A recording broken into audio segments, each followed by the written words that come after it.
It's Monday, and that means it's time for a new episode of Interviewing People, the careercast where you can learn about a variety of careers from people actually doing the work. I'm your host, Brian Brott, and today I'll be talking with Zach Hiris, who once walked these halls but is now a meteorologist with the National Weather Service in Colorado. If you've ever wondered how meteorologists do their jobs, you'll find out from Zach today. Enjoy the show. Today's guest on the Interviewing People careercast is Zach Hiris, who is a 2014 Van Buren High School graduate, and he currently works for the National Weather Service as a meteorologist in Denver, Colorado. So he's going to be talking to us a little bit today about his career, how he ended up as a meteorologist, how he ended up in Colorado in that position, so forth. So Zach, thank you very much for joining us today, and we look forward to your insights. And the first question I'd like to ask you is, how did you become interested in meteorology? So that's actually kind of an interesting question because the answer is I don't really know. Earliest memory I really have of being interested in meteorology was back in second grade for career day, and I really wanted to be a meteorologist for it, and I didn't really know how to dress up for that, so instead I went as a Cleveland Browns football player. So that's kind of my first memory of it, and it's just kind of stuck with me ever since. And a lot of people going through high school always were a little, I don't know, jealous, angry, mad that I kind of always knew what I wanted to do, but that's just, it's always been there. I don't really know where it came from, don't know when it's going to go away. So for your undergraduate degree, you attended SUNY-Oswego in New York. And then for your master's degree, you attended Iowa State. I'm wondering how you chose those schools. Are those schools known for their meteorology, or were those just schools that aligned with your career goals?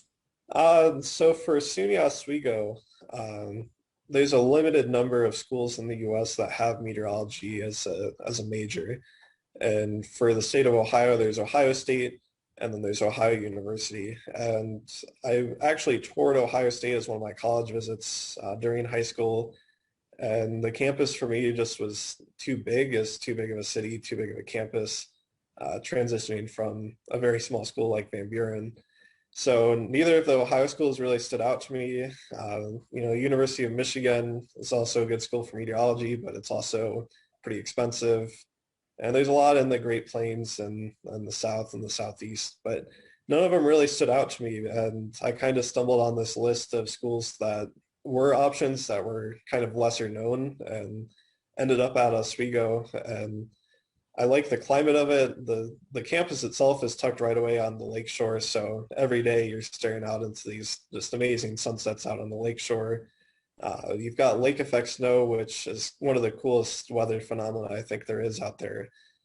Just with some of the insane stuff you'll get off of the Lake Ontario there.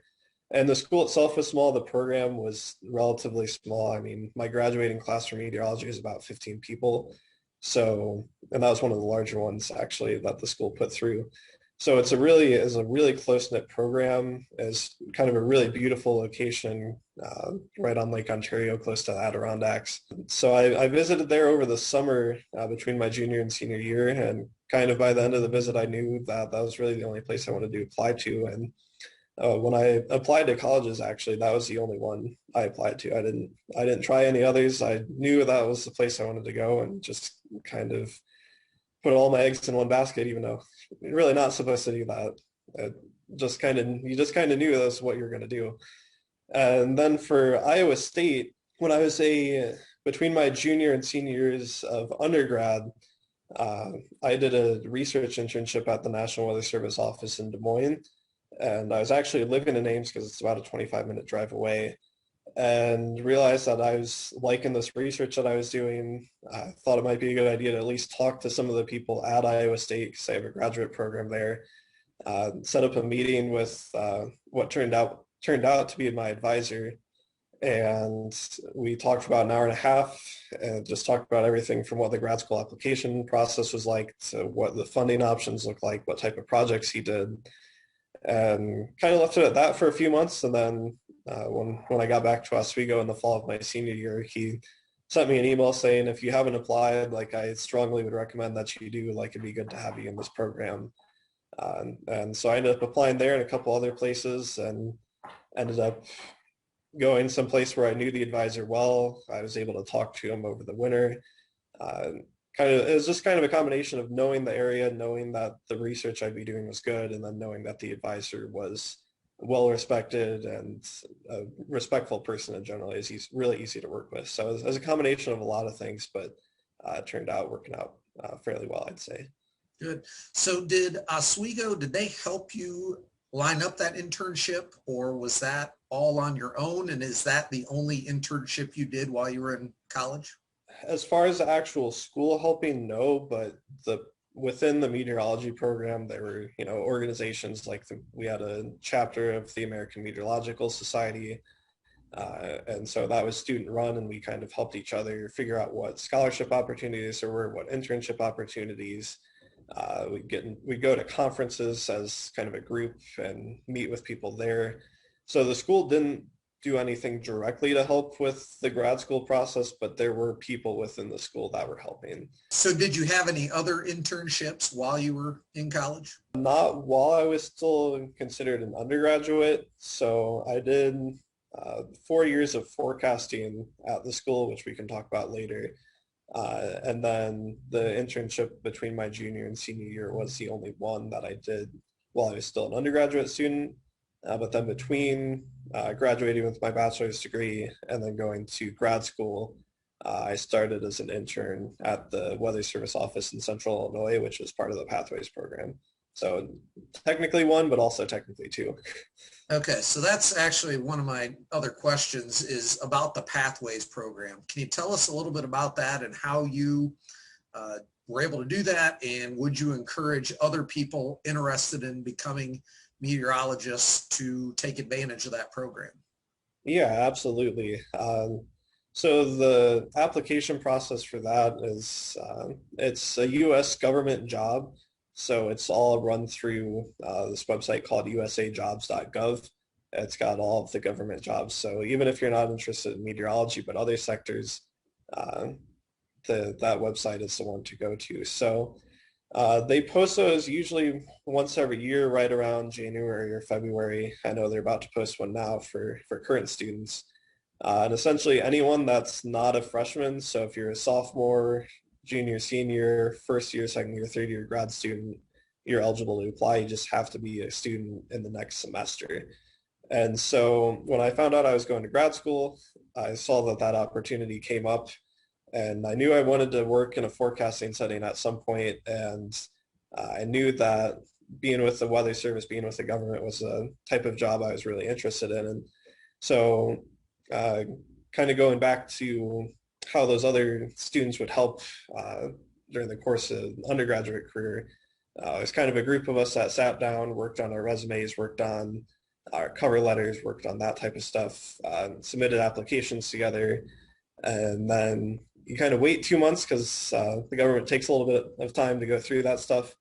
And I eventually did interviews over spring break and found out by about the start of May that I'd be going to Central Illinois for about 9 or 10 weeks in the summer. And so I spent about 10 weeks in Central Illinois. The office was in Lincoln, which is kind of smack dab in the center of the state. And basically for 9 weeks, just worked the operational forecasting shifts, kind of shadowed people, learned how to do stuff, learned how to do like the balloon launches, did a bunch of training on that type of stuff. And then kind of over the course of the grad school, I was still considered an intern, but I was working at the Des Moines office like about 8 hours a week while doing grad school the rest of the time. So I was kind of slowly building on this knowledge going into the original internship. And then once I graduated, part of the Pathways program, at least when I was in it, was they convert you to a full-time position at one of the line offices, which is how I ended up here. So absolutely, if you're interested in forecasting or if you're interested in working for the government, Pathways program is easily the #1 opportunity to get in. And that's true for everything from accountants to lawyers to anything in the government that you can think of. If there's a career for it, chances are there's some sort of pathways or recent graduate opportunities out there. So it's not just limited to meteorology, but for me, it worked out extremely well for what I wanted to do as a career. That is perfect. Yeah, I was not aware of that program, but I will definitely encourage people to look into that. You mentioned balloons.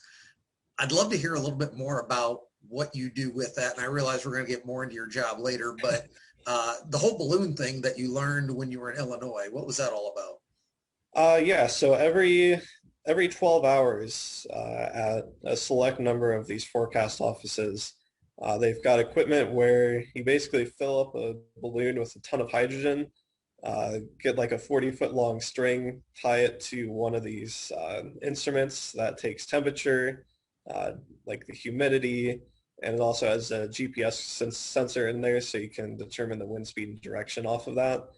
And every day in Illinois is at 4 a.m. and 4 p.m. is when you do these launches. Or I'm sorry, 6 a.m. and 6 p.m. And you would go out there, you go onto the computer and kind of baseline the actual instrument that you're attaching, make sure that it's reading properly, make sure that the GPS sensor is turned on. And then you go out about 100 feet over to your upper air building, which is basically this big, like 20-foot tower. You've got this little thing in the center of the building where the balloon sits so you can put the correct amount of hydrogen in it. You've got your storage room. You've got a bunch of rope, and you've got a little parachute for the instrument. So once the balloon pops, it actually just parachutes back down. And every once in a while, people will find them. But essentially, you would just fill that balloon up to the point where it's struggling hard to get out of your hand, walk out away from the building so you don't hit that or the radar or power lines, stuff like that. Let it go, and then you track it for about an hour and a half. And those balloons get up to anywhere from like 10 to 20 miles up above the ground before they'll burst. So we're getting data all the way from the surface up to kind of the near the stratosphere, if not into the stratosphere. So it's a really cool thing what they do. It's how a lot of the forecast models get their data. It's how we know exactly for sure what is going on in the atmosphere. And people do it twice a day, every day, all year round. And severe weather times, sometimes you'll even do them every 6 hours or every 3 hours, kind of depending on what the national headquarters people will need. So it's a really interesting thing. I think the closest to you guys there in Van Buren would be either Detroit or Cleveland. I think both do balloon launches, but nowhere close to you. That is really interesting. I had no idea that was something that they did to get data and so forth. So, okay, thank you for sharing that. So Yeah, one other thing before we go on to what you do at the National Weather Service, I saw that you did some volunteering as a student meteorologist, and obviously we all love to be paid for the work that we do, but I think you are a great example of being willing to volunteer to gain some experience. And I guess, how did that help you as you continued down the path to becoming a meteorologist? Yeah, so you're definitely right. Being paid is nice, but when there's a small field like meteorology and there's limited opportunities, you take what you get and you make the best of it. So what our school did, being downwind of the lake effect snows of Lake Ontario, is we partnered with a few school districts in and around the area, and then also the New York State Department of Transportation. And what we did was we would do point forecasts for about anywhere from 15 to 20 different locations within about a 4-county area. And during the winters from November till the end of April, we would do forecasts 2 to 4 times a day for all 20 of these points. And so that's what I did as that volunteer meteorologist. Is we had about 15 of us. We each had our own day. We would do our forecasts together. We would make sure that we're making the snow maps right. We're getting the snowfall rates right for these lake effect snow bands. Anything from that to impacts to visibility. Basically anything you can think of that the DOT might need is what we provided. And so the first 2 years as a freshman and sophomore, I did that as a volunteer. And then there are two kind of student director positions that did actually get paid a little bit. It still wasn't much, but it was something. Um, but having that, the combination of that volunteer experience and then the director experience, especially providing forecast services, I think was instrumental in getting both the Holling Scholarship, which is how I got the research opportunity at Des Moines, but then also the Pathways program internship that got me kind of into the position I am now. Just having some sort of experience like that, something really valuable working with a key partner like the Department of Transportation, I think was a really unique opportunity to Oswego, and it's something that absolutely made a huge difference in my career path. Right. Yeah, that's great. And again, like you said, getting experience is so important, and so many employers want experience. And I think sometimes people say, well, I can't get experience because I can't get that job. But I think volunteering, like you did in that position, that is a way to do it. And I'm glad that worked out well for you. So as we think about your job now with the National Weather Service in Denver, Colorado, can you tell us a little bit about what a typical day looks like for you? And I realize there might not be a typical day, but we just had a huge snowstorm here in Ohio. We had, anywhere from 10 to 14 inches of snow in the area. And I'm sure obviously Denver gets snow, and I know you have some wide weather swings. What does it look like for you as a meteorologist there? Yeah, so a typical day, it really depends on the type of shift you're scheduled for and what the weather's doing outside. So we kind of have two different uh, shift types. And the first is like the actual grid forecaster where you're directly editing the forecast for basically 100,000 or 200,000 grid points over anywhere from a 10 to 20 county area. And you're making the forecast by hand, putting it all together, anything from the temperature to the winds to the snow to the humidity. You're kind of doing it all. And that kind of takes up, if you're on a forecast shift, that takes up basically your whole day. And then we also kind of have a decision support shift where a lot of your shift is spent messaging anything from kind of your typical public posts like snowfall maps and temperature maps to specific targeted type of briefings to either state or county level officials. It really depends, again, on what the weather is doing. So, for example, when we were doing some really early season snowfall events, not only were we talking to state officials and like the Colorado Department of Transportation, but that shift type was also dealing with a lot of the media interviews from anything from like the CBS News in New York to ABC News to local media. So it's a whole variety of things. And of course, when you get to those unusual events, like in September when we went from 101 to 32 and snowing in about 2 days, you're a lot more busy than when it's 65 and sunny for a week straight. So uh, when you're busy, you don't really have a time to rest. And on those quiet weather days, a lot of your time is spent developing new forecast tools to developing new forecast graphics or working on other small projects. There's really a ton of variety in there when it's not busy weather. Oftentimes we think of meteorologists, we think of who we see on television. Is that something completely different from what you do, or do those people have the same qualifications you do? It's just that they're on television and you're not. I think about 99% of the people you see on TV have their meteorology degrees, so they're just as qualified as the people like me that are in a government building hiding behind a bunch of walls and screens.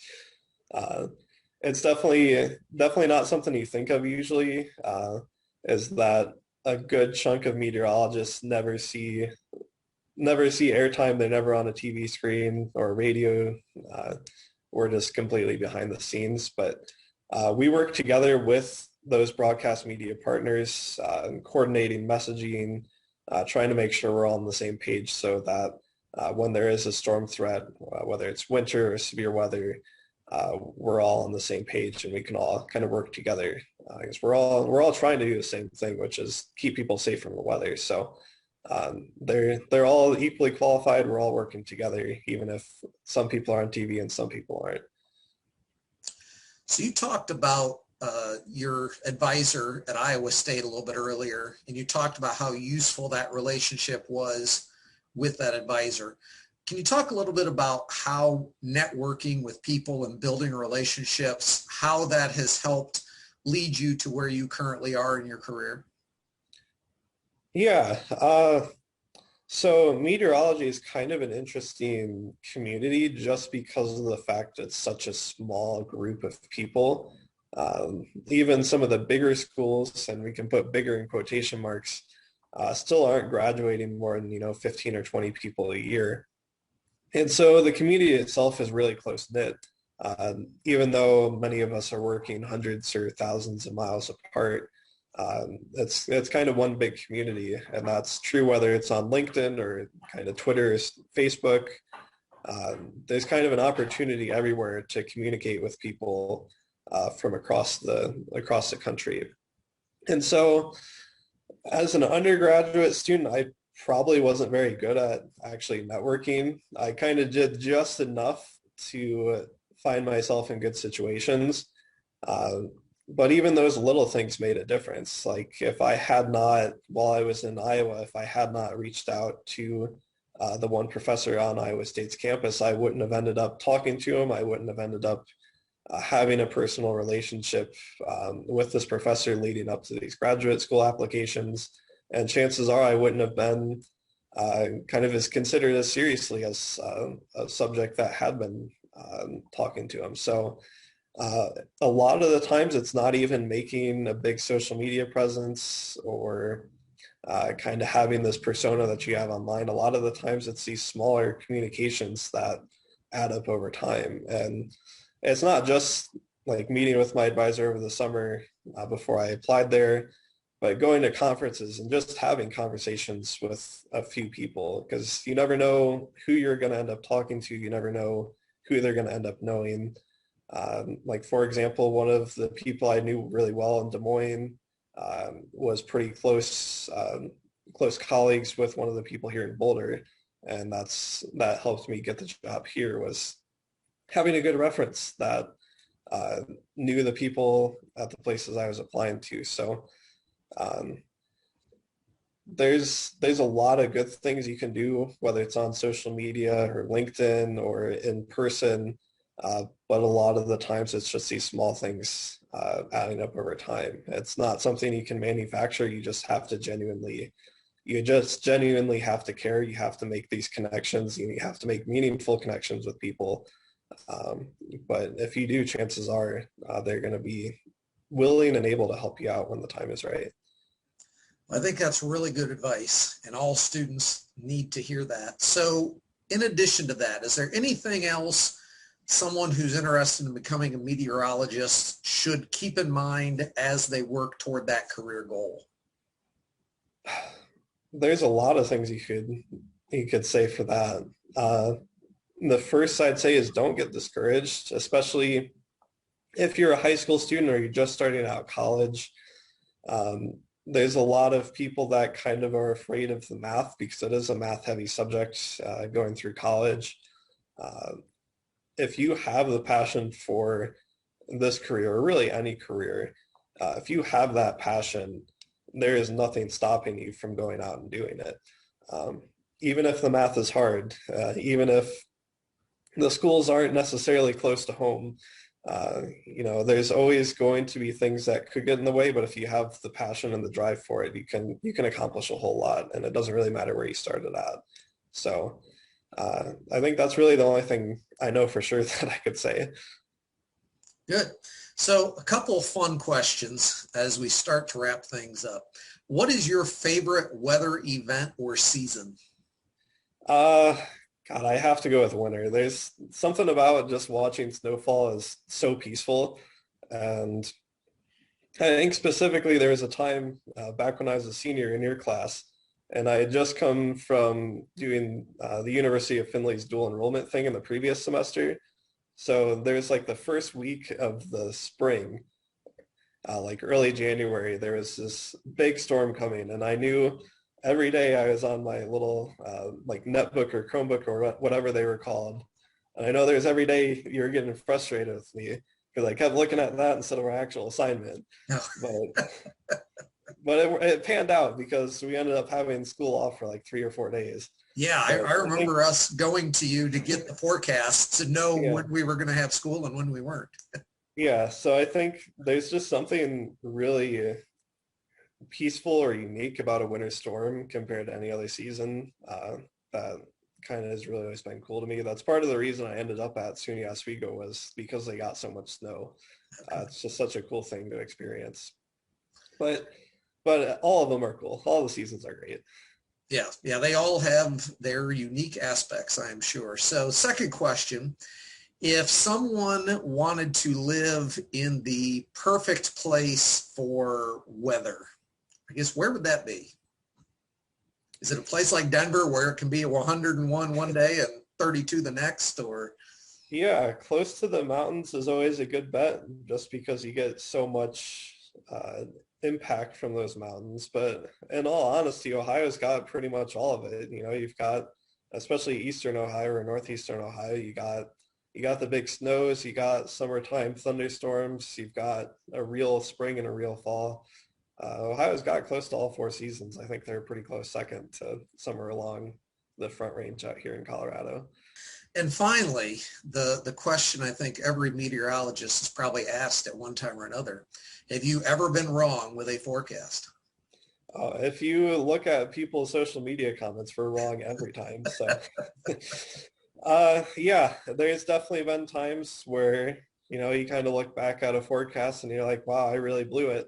Uh, but a lot of the times you're successful. I don't know. I don't know if there's a good rate for how often we're wrong or not. Uh, Obviously, we don't like when that happens. It's a really frustrating career for if you're a perfectionist because no matter what you do, something's going to go wrong. And it's difficult to communicate that. It's difficult to know that part of our forecast is probably going to be a little bit wrong no matter what we do. And that just kind of happens when you're trying to forecast for this whole globe. And to kind of put things in perspective, if you think of the room you're in right now and picture a single grain of sand sitting somewhere in the middle of the room, that's about the equivalent of how much actual data we have to work with on a day-to-day basis. When you're trying to forecast for that whole room, but the actual data you have is kind of a pin in the middle of that, it gets really difficult. And I think it's almost a little underappreciated how difficult of a task it is to try and model something as complex as the atmosphere. So we're definitely wrong. I will not stray away from that. But it's for what you have to do for such a complicated forecast, I think we do pretty well. Yeah. I think it's a very thankless job at times because, yeah, we people who aren't meteorologists, we just, we want to know exactly what's going to happen. And like you said, that's just probably not possible most of the time. And the fact that you do get it right so often, I think says a lot as well. So looking back at yourself in high school, is there anything that you know now that you wish you would have known when you were still at Van Buren? Yeah, man, I think about that question a lot, and I don't really know. It's just been it's only been, 6 or 7 years now since I graduated, but it still feels like such a long time ago. I think really the main thing is I probably shouldn't have been so worried about it. Um, you know, it, there's so much that happens in the span of 4 years of college or 5 or 6 years, depending on if you go to grad school. There's just so many opportunities ahead of you at that point in your life that stressing about these day-to-day things or stressing about small things or even just wondering what your career is, what exactly you're going to do for a living. There's so much time while you're in college or while you're at grad school or while you're at a trade school. Uh, you don't need to worry so much in high school. And I wish I could have done better with that. Just understanding that you've got so much time ahead of you to make your goals come true. And looking back when I was a senior in high school, I don't think I would have ever really imagined that I'd be in this position at my age now. So I think as long as you have that positive attitude and you try and make the most of every situation, there's things are going to fall into place. You just have to kind of be patient with it, and you kind of have to let the little things go and not be too stressed about things. But it's a lot easier said than done. So I do not disagree with that as far as being easier said than done, but I do think that is some great advice. And I really appreciate everything that you've told us. And I hope that my students and anyone else who watches can take what you said. And if they're interested in a career like this, apply that and hopefully find the success that you've found so far. And I hope that you have a lot more success ahead of you. So thank you very much, Zach. I really appreciate you joining us and for all of the insights you provided. Absolutely. This was a lot of fun. I appreciate you having me. All right. Good luck and take care. All right. Thank you. Thank you for watching this episode of the Interviewing People Careercast. And to be sure you don't miss additional career information, please click subscribe so you'll know when the next episode is released. Thank you for watching. And as always, remember the best part about Mondays is interviewing people.